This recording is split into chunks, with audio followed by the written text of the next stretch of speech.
Called you the richest woman in Jamaica. Yes. How did you get there?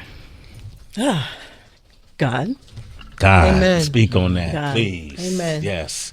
I've always had this perseverance of resilience that everything that I touch and everything that I do, I give it everything I have. Like I'm tunnel vision to the extreme.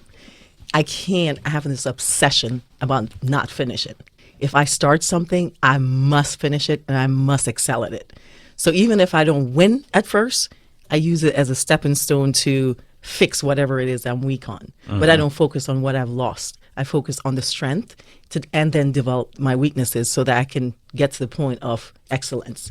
For me, when you start out, you got to gun it. Just like You got to go running hard. track. You got to gun it. Yeah. And the way that I do it in gunning it, I'm working first company, I'm working 20 hours a day, every day. The first 6 months in my first company, I only made $15,000. And then in the 8th month, I made almost $500,000 because I just kept going and kept going. I kept hearing maybes and no's and maybes and no's, and it didn't stop me. And I am like that with every aspect of my life. What advice would you give us? Like, what kind of business? I know it's different businesses and it's a broad question, but what would you say to us? Like, what advice would you give to these people who are passionate about what they're invested in? So I always tell people your first employee should be a sales rep.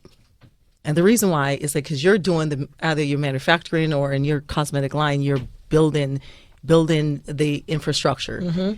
The salespeople are bringing the business to you. So I always say that the first employee in any company should be a salesperson because it's going to help you as the owner get the freedom to not have to go do all the networking, do all those things. So they are your face. Keep tunnel vision.